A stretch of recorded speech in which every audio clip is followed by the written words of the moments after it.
balita na ikay mawiwili. Mga nagbabagang kamao, mga buksi. So mga par, kinumpirma nga po ng WBA Junior Lightweight Champion Lamont Roach na meron daw offer na pinadala sa kanya sa laban kontra kay Gervonta Tank Davis para sa title fight nito sa 135 pounds. Bagamat hindi pa daw sila officially pumapayag mga idol sa offer na laban. Pero kung sa Roach daw ang tatanungin mga boss, wala daw sa kanya problema na labanan si Tank Davis sa December. Sa katunayan nito mga idol, bumanat kaagad si Lamont Roach. Aniya hindi na daw bago sa kanyang laban kay Davis Boy dahil amateur pa lang daw sila mga idol. Magkalaban na daw sila sa bakbakan. Kaya meron na daw ito ideya kung paano manalo sa laban kay Tank Davis. Well, para sa atin mga idol, isang magandang balita to para sa ating mga Pinoy boxing fans dahil lumalaki ang pag-asa ng ating pambato na si Mike Magsayo. At bakit natin ito masasabi mga idol? Dahil lahat ng lumaban kay Tank Davis na kampiyon na 130 pounder, pagbalik nila sa super featherweight mga idol, hindi na sila kagaya ng dati. Kumbaga maluwag na ang tornilyo nila kapag binubugbog sila ni Tank Davis sa laban sa lightweight. Nangyari na nga ito mga idol kay Hector Garcia at Leo Santa Cruz. Talagang hindi na sila kagaya ng dati matapos nila makalaban si Davis Boy. At malamang ganito rin ang mangyayari kay Lamont Roach mga idol.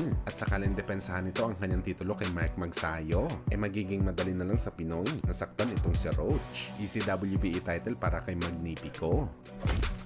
Samantala matapos nga po lumabas ang rumors mga boss na maglalaban daw si Errol Spence Jr. at ang unified champion na si Sebastian Pondora nagaganapin sa January sa Dallas Stadium. Nagbigay naman po mga idol ng payag ang manager ni Pondora na si Samson Lekiewicz. Aniya target daw nila si Crawford labanan at option lang daw nila si Spence. Pero wala pa daw sagot si Crawford sa hamon nila mga idol. Well, nakakatawa lang talaga mga boss dahil nung hindi pa nangyayari ang laban ni Crawford at Madrimov, priority talaga ng kampo ni Pondora na labanan itong si Spence. Ayaw daw muna nila labanan si Crawford dahil hindi ito isang PBC fighter. Bagamat nang nakita nila na father time na ang galawan ni Crawford kay Madrimov, biglang kumambyo sila mga boss. Halatang kabilang din sila sa mga cherry picker. Ayaw lumaban sa malakas kundi sa mahina lamang.